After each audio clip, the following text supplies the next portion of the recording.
Nosotros hoy vamos a estar viendo en Hechos 2, precisamente del 42 al 47, vamos a estar viendo qué es una iglesia.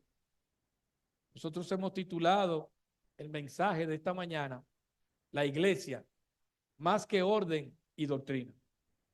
¿Por qué el título? ¿Porque el orden y la doctrina son malos? No, bajo ningún concepto. Es bueno tener orden y doctrina.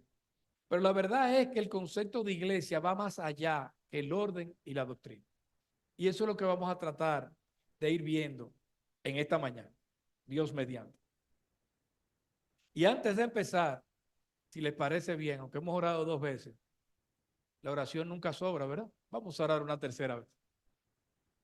Señor que estás en los cielos, queremos con una sola mente, un solo espíritu, unánimes en esta mañana, queremos rogarte que tu Santo Espíritu aplique tu palabra a nuestros corazones, comenzando por el predicador, que todos seamos enseñados por ti. Nosotros no pretendemos, no aspiramos a decir cosas por nosotros mismos. Líbranos, Señor, de algún día, de una manera consciente, traer nuestras ideas a tu casa. Concédenos, Señor, que tus ideas sean las que sean expuestas, que tus palabras sean las que sean dichas. Y si hay una idea, un concepto, una palabra que no es tuya, elimínala, Señor, de la memoria y los corazones de todos nosotros. Pero ayúdanos, sí, a recordar lo que tú deseas que sea recordado. Ayúdanos a aplicar, a vivir conforme a tu enseñanza. Gracias, Padre, porque sabemos que tú estás aquí con nosotros, que que tu Santo Espíritu se pasea en medio nuestro, y que tu Hijo Jesucristo está aquí también con nosotros. Ayúdanos a salir mejores que como entramos, no porque recibimos teoría, sino porque fuimos enseñados por ti, percibimos tu presencia y ella nos impactó. En Cristo Jesús te lo rogamos. Amén. Bueno, pues la verdad es que, como decíamos, el título de la iglesia, más que orden y doctrina, es porque al día de hoy hay muchas teorías, muchas ideas de qué es una iglesia. Desde ideas buenas hasta ideas muy malas, la verdad, de qué es una iglesia. Desde prácticas buenas hasta prácticas muy malas. Nosotros pudiéramos ver incluso la definición etimológica de qué es una iglesia. Una iglesia no es más que un grupo de personas que han sido llamados fuera. ¿Llamados fuera de qué? De lo que es normal, común y corriente, de la vida normal de este mundo. Nosotros estamos llamados a vivir de una manera extraordinaria, de una manera diferente. Hay veces que nos concentramos mucho en cuál es el cuerpo de doctrina, del cuerpo de creencia que tiene que tener una iglesia, y hacemos mucho énfasis ahí. Hay veces que se hace énfasis en la liturgia, es decir, en el orden de nuestras reuniones, y es bueno también tener una liturgia ordenada, un orden de los eventos, pero hay unos hacen énfasis en una cosa, otros hacen énfasis en otra. Y el concepto de qué sería una iglesia exitosa puede variar, dependiendo de qué tanto usted se incline por una cosa o por la otra. Yo le quiero leer algo que alguien escribió.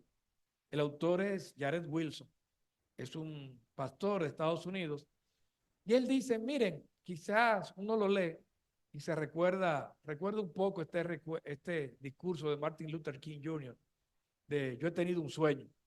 Y él dice que él como que llegó a lo que la mayoría de los pastores entienden que es una iglesia exitosa. Y miren lo que él dice.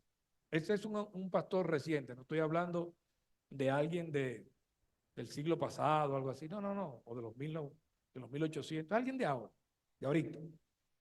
Dice, el pequeño y sucio secreto que se oculta tras el deseo de obtener ganancias deshonestas o vergonzosas. Y él lo que tiene en mente es el texto de 1 de Pedro 5:2, que en los pastores no debemos estar sirviendo por ganancias deshonestas.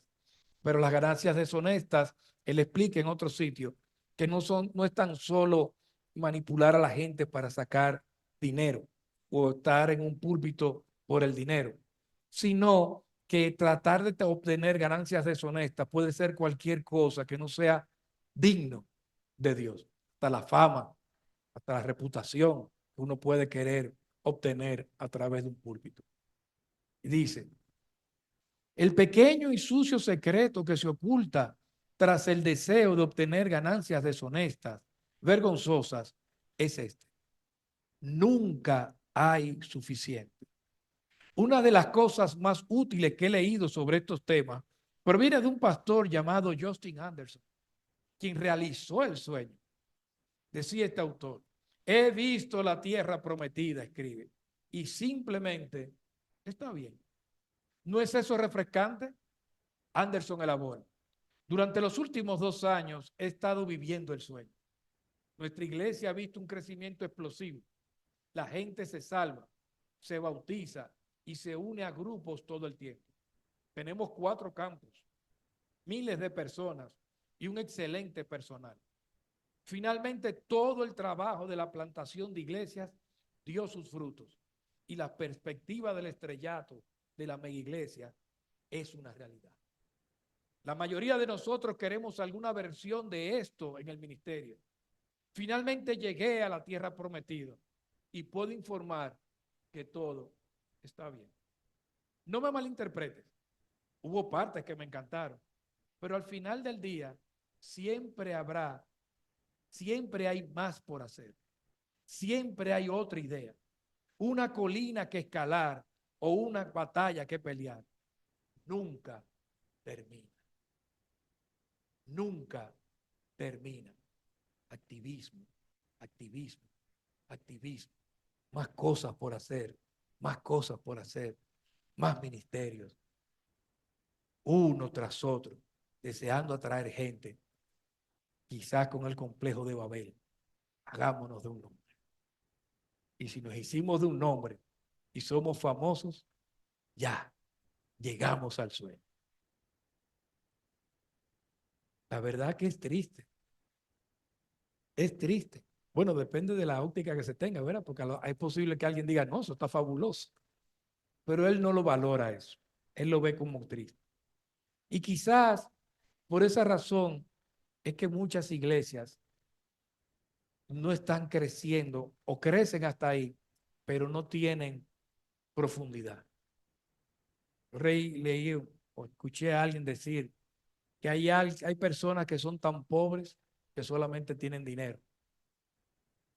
Y quizás se pudiera decir lo mismo de muchas de nuestras iglesias occidentales, que somos tan pobres que solamente tenemos fama. Quizás nos ayude entonces nuestro propósito de definir qué es una iglesia, ver cómo eran las primeras, ¿verdad? Entonces vámonos a Hechos. Vámonos a Hechos y en el texto que vamos a estar leyendo, vamos a tratar de ponerle un poquito el preámbulo de qué cosas estaban sucediendo antes de llegar a Hechos 2. Y en Hechos 1, Hechos capítulo 1, en el versículo 4, nos dice lo siguiente. Y reuniéndolos, el Señor reúne a sus discípulos, les mandó que no salieran de Jerusalén, sino que esperaran la promesa del Padre. La gran comisión era algo prácticamente imposible, o es algo prácticamente imposible. Llevar el evangelio a ser discípulos de todas las naciones. Para una sola iglesia eso es prácticamente imposible. Pero él les dijo, antes de ustedes empezar eso, quédense aquí, en Jerusalén, hasta que sean investidos de poder, de la promesa del Padre. Eso se lo ratifica en el versículo 8. Dice, recibirán poder cuando el Espíritu Santo venga sobre ustedes.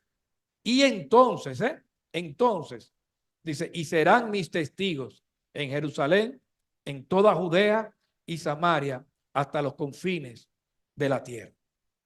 Es algo que definitivamente la iglesia no puede hacer única y exclusivamente con su fuerza. Toda nuestra administración dependemos de hacerla del poder de Dios. Así es que está empezando la iglesia, con el poder de Dios.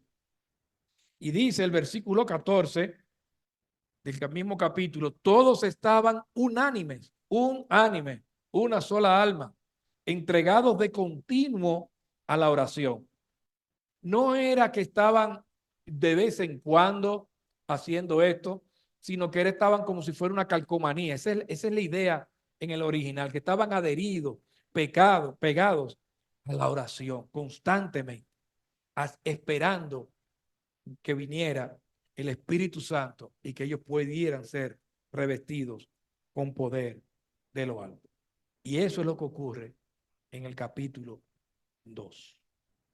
Llega el Espíritu Santo, son repartidas como lenguas de fuego, se convierten miles de personas, 3,000 almas. Ese es el primer registro de conversiones masivas que hay en el Nuevo Testamento. Y entonces es que comienza nuestro versículo 42. Y vamos a tratar de ir, en la medida que vamos leyendo, vamos a tratar de ir aplicando en el camino.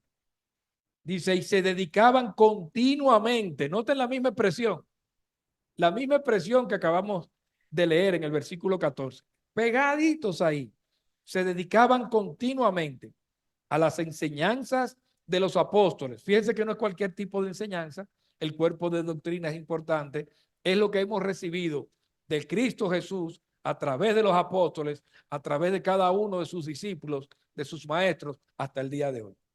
Entonces ellos se dedicaban continuamente, no de vez en cuando, a las enseñanzas de los apóstoles, a la comunión, al partimiento del pan y otra vez a la oración. Ya vimos lo que son las enseñanzas de los apóstoles, pero ¿qué significaría esto de la comunión? Yo sé que ustedes han oído muchas veces esa palabra, koinonía, es la palabra en el original. De hecho, muchas la hemos como adoptado en el mundo evangélico, la hemos puesto como en español, que ¿dónde tú vas? No, que tenemos una koinonía. Entonces eso es como ya es una palabra común. Pero ¿qué es una koinonía? El diccionario, me gustó esa definición del diccionario hispanoamericano de la misión. Dice que una koinonía es una participación en algo indivisible. Es una comunicación comunicación en. Se traduce como comunicación, comunión, comunidad, participación, etcétera. Se usa con suma frecuencia en el Nuevo Testamento, lo cual, y ahí viene una parte para mí la más importante de esta definición, lo cual indica cuán importante fue para los primeros creyentes la participación y coparticipación en la fe, el testimonio, el amor fraternal, la ayuda mutua y la esperanza cristiana. Eso es tener comunión. Eso es tener koinonía.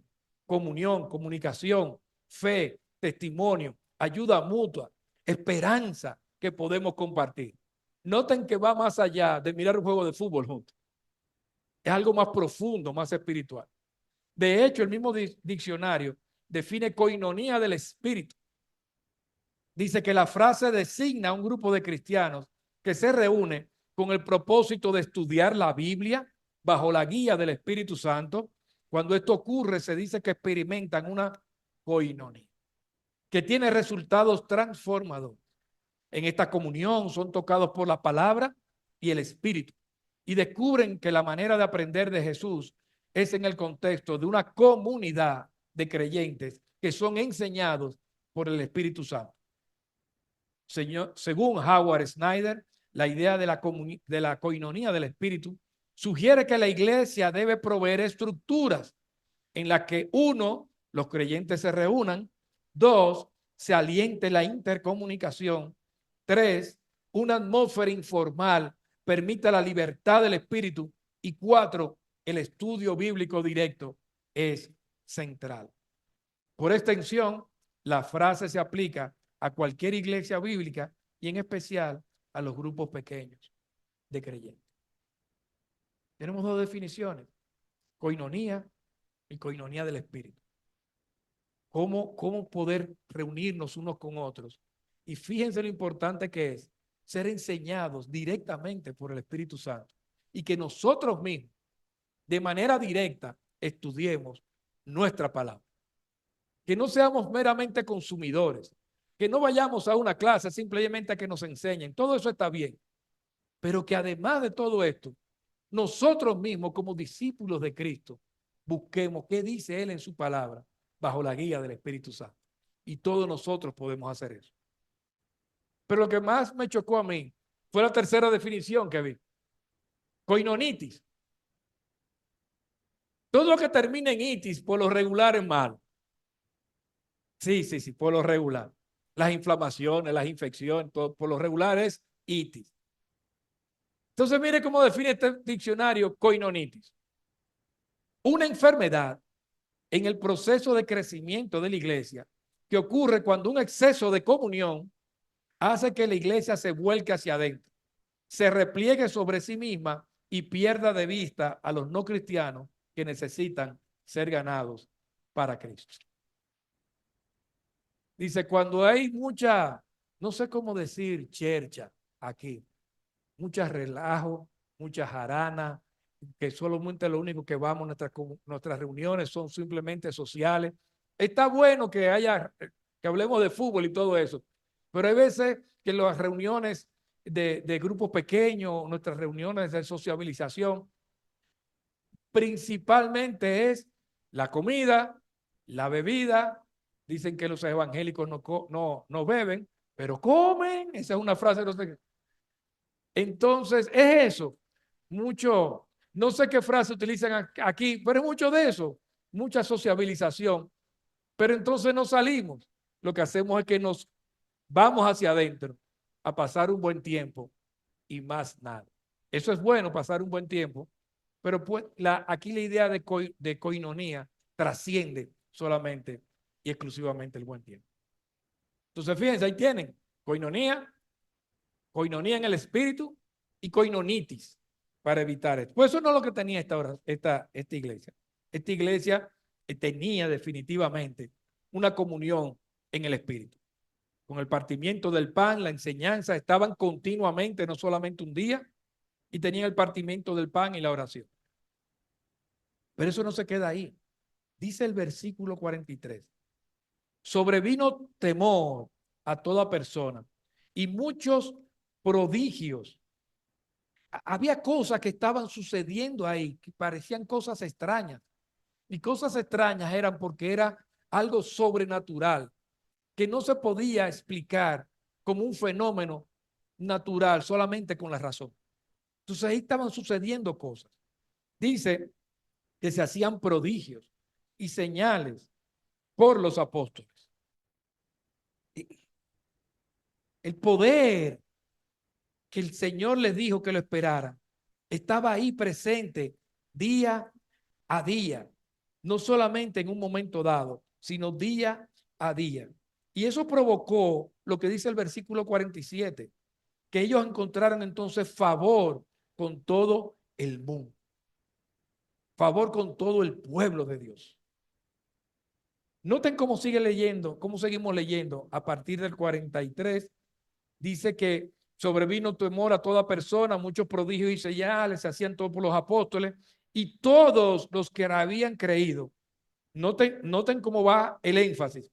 Todos los que habían creído estaban juntos y tenían todas las cosas en común y vendían todas sus propiedades y todos sus bienes y los compartían con todos según la necesidad de cada uno.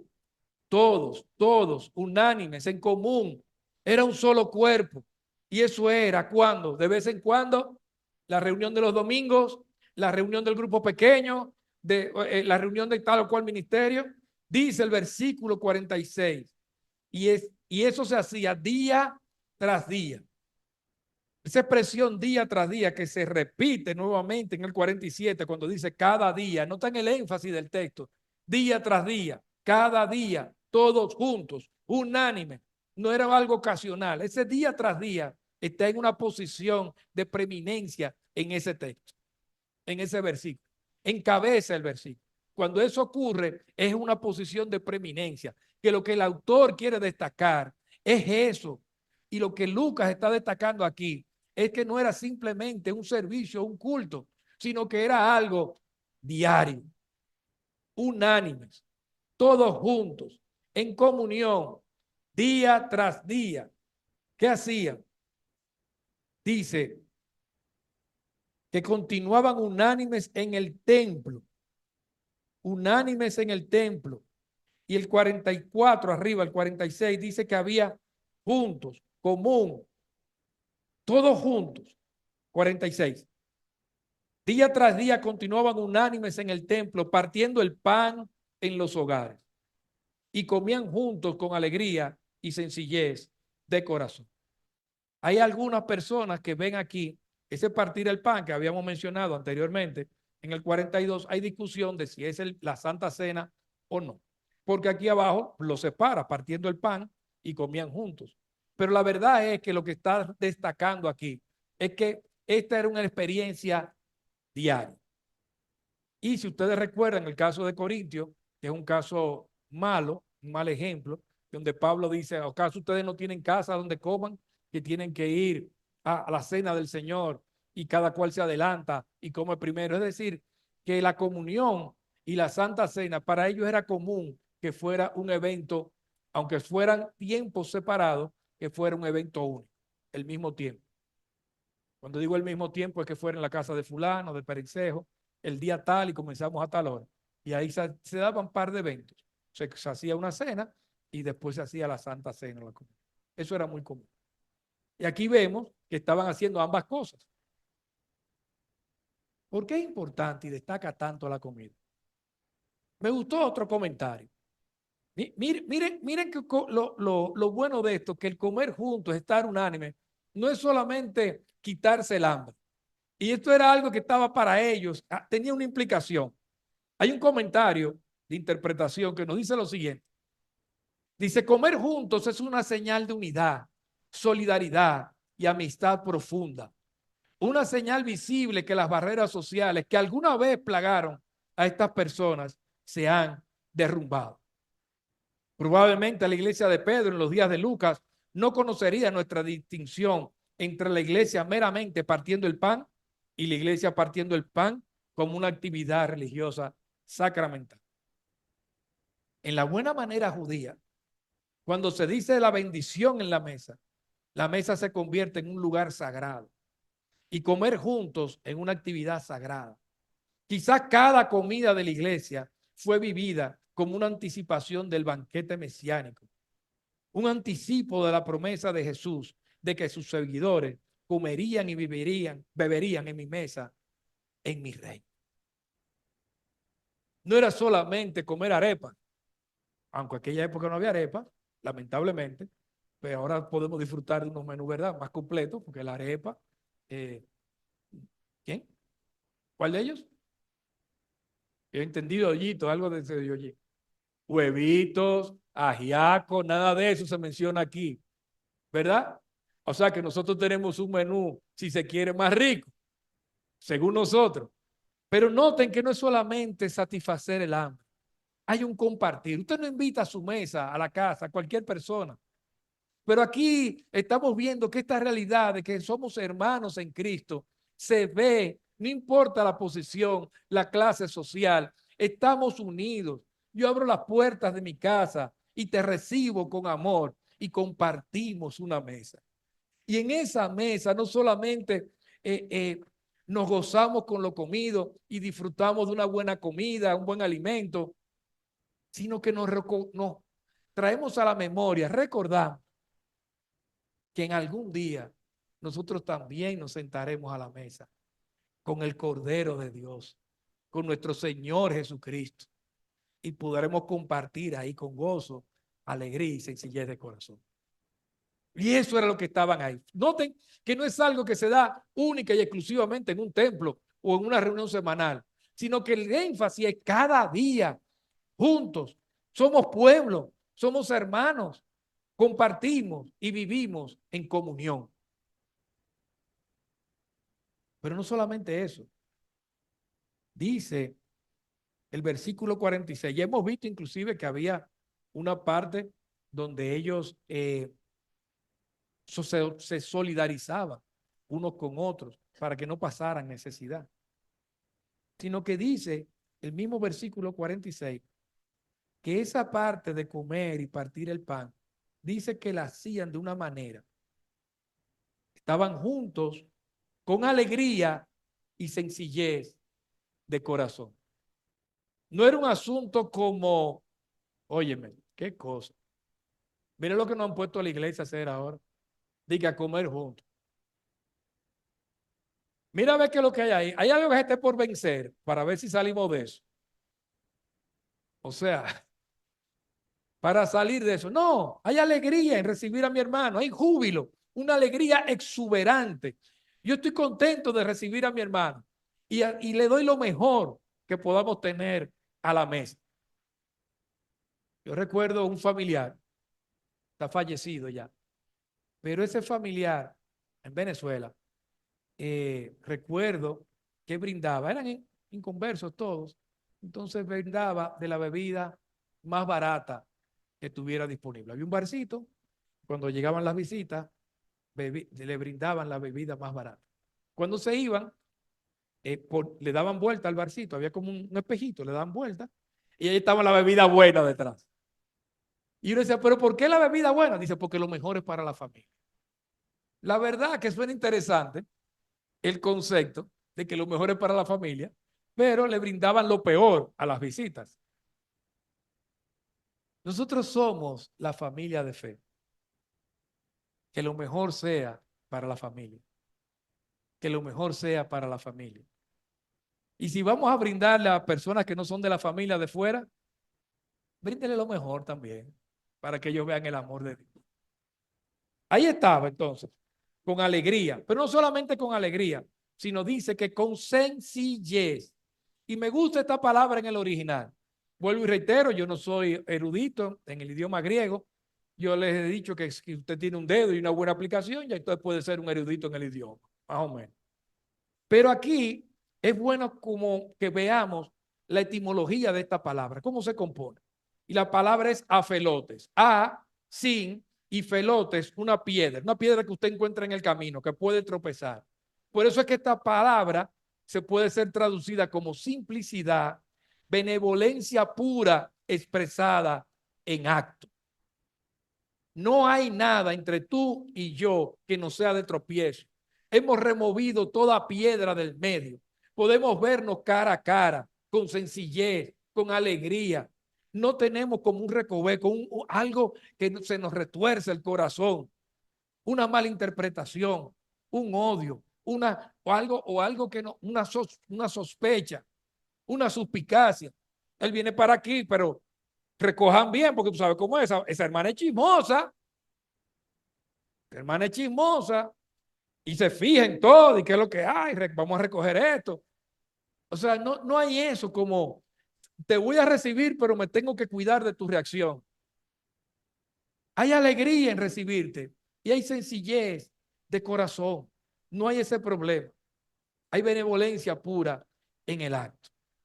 Entonces hemos visto que se dedicaban a la enseñanza continuamente en un solo momento, día tras día, noten el énfasis, continuamente, día tras día, convivían juntos, comían juntos, celebraban la Santa Cena, recibían las enseñanzas apostólicas, tenían una comunión, ya la definimos.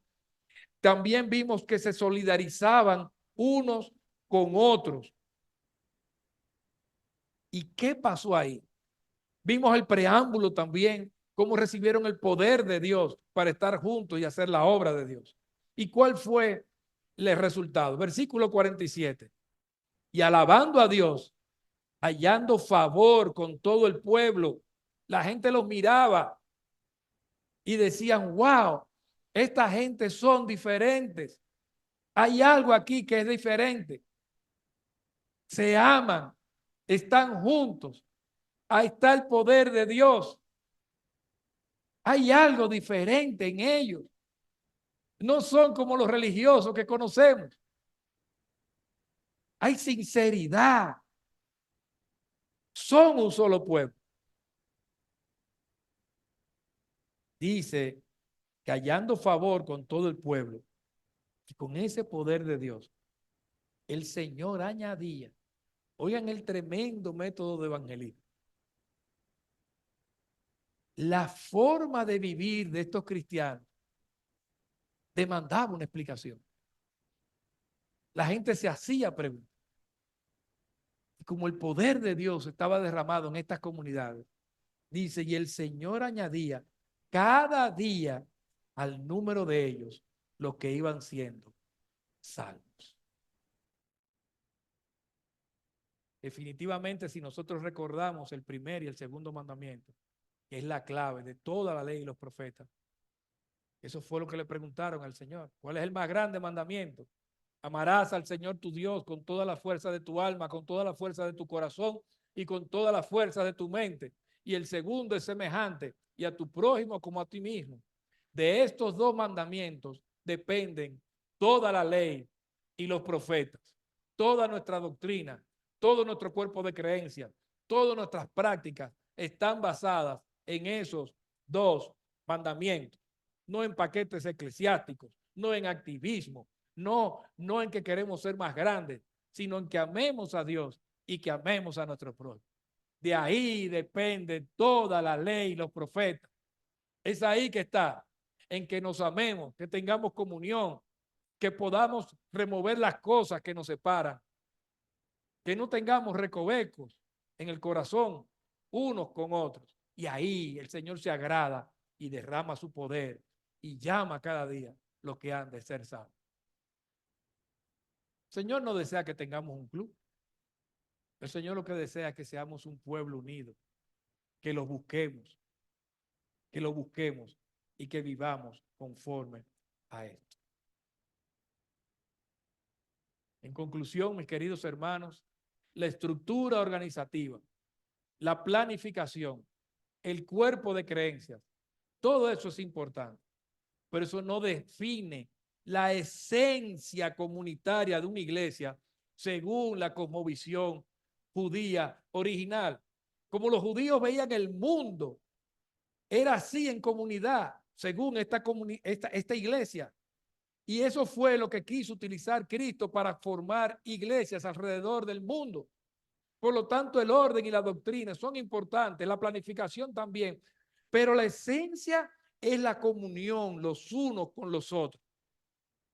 Mis queridos hermanos, la iglesia en Occidente, en el hemisferio occidental, está declinando, mientras que en el sur y en el oriente están prosperando, basadas en estas características comunitarias iguales. En los Estados Unidos, he dicho varias veces esto, se plantan 3,000 y algo de iglesias anuales y cierran 7,000. Los misioneros están cayendo, salen menos, cada día hay menos. La vocación pastoral cada día es menor en el hemisferio occidental. En Europa hace tiempo es un continente oscuro, como le llaman. Está declinando. La gente no quiere ser pastor tampoco. O sea, las iglesias que tienen personas ya de cierta edad tienen riesgo de desaparecer porque no hay nadie que quiera seguir con eso. Los grandes hombres de la fe que hemos conocido, esa generación, está pasando ya. Está pasando. Y quizás Dios levante nuevos. Hay jóvenes prometedores, pero eso no lo sabemos. Eso no lo sabemos. Muchas iglesias o llamadas así lo que buscan es el dinero, el poder hacerse de un nombre, el poder tener ministerios grandes, famosos, sonoros. Las megaiglesias han crecido las megaiglesias. Hay una estadística también de los Estados Unidos. En la década de los 90, la población creció en un 40%. Se duplicó la inversión en grandes templos. Sin embargo, la asistencia a las iglesias disminuyó en un 40%. Más gente en el pueblo, pero menos gente que quieren ir a una iglesia. Y si usted sale a las calles, en un país peor que otro quizás, pero usted sale a la calle y le pregunta a la gente, al taxista, ¿Qué tú crees del cristianismo y de la iglesia? Grupo de ladrones y de bandidos. Mm. Pero que fulano es pastor, esos son los peores. El descrédito, el escándalo, el nombre de Cristo por el suelo. Sin embargo, en el sur y en el oriente, mientras nosotros vemos esto en Occidente, con tantos recursos que hay, usted ve cómo va la declinación. Sin embargo, usted puede, es más, usted puede levantar un ministerio como usted quiera, de la cantidad de paquetes y de opciones que hay. Hasta se lo venden. Si usted quiere levantar una iglesia, usted se compra un paquete, mire aquí todo lo que hay, lo pone en práctica, se busca 10, 15, 20 sillas plásticas, abre el garaje y ahí usted comenzó a plantar o habla con su familia y ya está y tiene su paquetito. Y ya arrancó. Pero ¿dónde está el poder de Dios? ¿Dónde está la enseñanza de la palabra? ¿Dónde está la transformación de vidas? Eso no se compra en paquete. No se puede comprar en paquete. Y eso es lo que se está viviendo en el sur y en el oriente y en la parte oriental, suroriental del mundo. Ahí están matando a los cristianos, los están torturando, los están metiendo presos y ahí es que está creciendo la iglesia. Aquí estamos cómodos, tenemos de todo y aquí va hacia abajo. Y allá con persecución, ahí es que va creciendo. Déjenme darle un par de testimonios contemporáneos de iglesias que creen en esto. Dice, muchas iglesias me hicieron, esta es una feligresía, muchas iglesias me hicieron una mejor persona, más gentil, mejor seguidora de reglas. Esta iglesia me ha ayudado a enamorarme de la persona, de Jesús, no a seguir reglas. Ya eso es parte de lo que estoy diciendo, no lo que dice ella. Muchas veces nos concentramos en eso, cuáles son las reglas, cuáles son las cositas, y tenemos como un cotejito, tenemos que hacer 1, 2, 3, y nos olvidamos de amarnos los unos con los otros. Esta hermana, todo lo que ha mencionado es bueno, pero dice que hubo una iglesia que la ayudó a enamorarse de Jesús, a tener amor por Dios, que es lo más importante según lo que hemos visto. Y dice un pastor de ese mismo grupo de iglesia, dice, el evangelismo es la expresión abundante y espontánea de la vida abundante de Cristo. De la vida abundante de Cristo. Dice que de la llenura de tu corazón es que vas a hablar. De la llenura del corazón hablará la boca, dice el Señor. Si quieres saber qué es lo que hay en tu corazón, mira qué es lo que uno habla. Dice la abundancia plena del corazón. Eso es lo que va a hacer. Que la gente evangelice incluso. Oye, qué difícil hablar. No es fácil. Y cuando gana la selección Colombia, ¿es difícil o es fácil? ¡Ganamos! Nadie está pensando, si doy un grito, me voy a ir al vecino. Vamos a bajar el televisor. No, yo he visto a la gente que grita, brinca y grita gol y está bien. Yo recuerdo que un pastor de la isla, una vez que estábamos en un seminario indígena enseñando por acá, que estaba la selección Colombia jugando en un mundial contra Inglaterra. Y él dice, bueno, mira, él estaba preocupado. ¿Qué es lo que vamos a hacer? Porque ahora toca clase, pero ellos están hablando del fútbol. Y digo, mira, si tú quieres salir vivo de aquí, vámonos a ver el fútbol. Y si tú no distingues que esa elección es tal, cuando yo me alegre, cáeme atrás. Cuando yo me alegre, cáeme atrás. Todavía me dolió, por cierto, aquel juego. Porque yo creo que los ingleses hicieron trampa con el saque. Todavía estoy indignado. Mi hermana, ¿quieres una iglesia? Pues las iglesias están compuestas por cristianos, discípulos de Jesús, seguidores de Cristo que han hecho un compromiso, esa parte es vital, que han hecho un compromiso de vivir en comunidad, no como entes aislados. Nosotros tenemos un compromiso de hacer cosas en común, en amor los unos por los otros. Nosotros empezamos echando un vistazo al futuro, ¿recuerdan? Pues yo quiero concluir echando un vistazo al pasado. Apocalipsis, capítulo 2, el versículo 2. Mira lo que dice el Señor Jesucristo a la iglesia de Éfeso. Yo conozco tus obras, tu fatiga y tu perseverancia, y que no puedes soportar a los malos, y has sometido a prueba a los que se dicen ser apóstoles y no lo son, y los has hallado mentirosos. Tienes perseverancia, otra vez, y has sufrido por mi nombre, y no has desmayado. Tremendo testimonio. Pero tengo esto contra ti. Una sola cosa. Una sola cosa. Quizás nuestras iglesias no han hecho todo lo que hizo Éfeso. Dice, pero yo solamente tengo una sola cosa contra ti. Que has dejado primer amor. Que has dejado primer amor. Recuerda, por tanto, de dónde has caído y arrepiéntete y haz las obras que hiciste al principio. Haz esas obras. Vuelve otra vez a amarme y a tener ese vínculo. Eso es más profundo, hermanos, que la doctrina y el orden, los cuales son cosas buenas. Pero si no hay amor a Dios, los unos por los otros, y no tenemos ese sentido de comunidad, tenemos ese compromiso de vivir juntos y de procurar compartir día tras día, nos estamos quedando cortos de lo que fue el concepto original de lo que era una iglesia.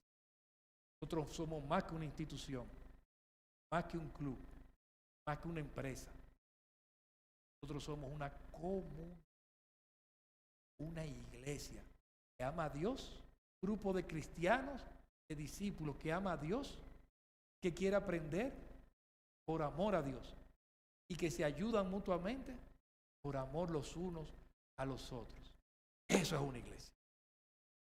Que Dios nos conceda poder vivir a la altura de su llamado. Vamos a orar. Señor, Dios Todopoderoso, nosotros leemos en tu palabra las cosas que tú diseñaste para que tu pueblo viva conforme a ellas. Te damos las gracias por la iglesia, la cual fue comprada por sangre, la sangre de tu Hijo. Ayúdanos a valorar ese sacrificio. Ayúdanos a ser agradecidos. Ayúdanos a ser agradecidos de Cristo Jesús, nuestro Señor, que menospreció la cruz, sentó después en la resurrección a la diestra del Padre, todavía nos auxilia y nos bendice. Gracias, Padre, por su. Ayúdanos a todos a poder enamorarnos de Jesús, poder amarnos los unos con los otros, a que nuestro corazón esté lleno de ti, de Él, de tu Santo Espíritu. Podamos compartir de las grandezas y de las riquezas que tú nos has dado. Bendice a tu pueblo reunido aquí hoy en esta mañana. Ayúdanos a compartir con alegría, sencillez de corazón, no solo en un culto, día tras día, que amamos al hermano en Cristo, que nos disfrutamos de la compañía. Los demás que pueden ver esto van a poder decir, miren cómo se aman. Hijo Jesús nos dijo, en esto conocerán que son mis discípulos, los amáis los unos a los otros. Ayúdanos, Padre, a que eso sea una realidad día tras día. Gracias, Padre, por este pueblo que se reúne aquí. Aunque hay dos iglesias, hay un solo pueblo, Padre, que te adora, que ha buscado, Señor, de ti con alegría y sencillez de corazón en esta mañana. Bendice a cada hermano, Padre, que ha entrado por estas puertas. Bendícelo, Señor, y ayúdanos a continuar en tu presencia en el resto del día, en el resto de la semana y a lo largo, Señor, de nuestra peregrinación en este mundo. Estas cosas te las rogamos por Cristo Jesús, dándote las gracias por cada oveja tuya que está aquí en esta mañana. Gracias, Señor, por ellos. En Cristo Jesús te lo rogamos. Amén.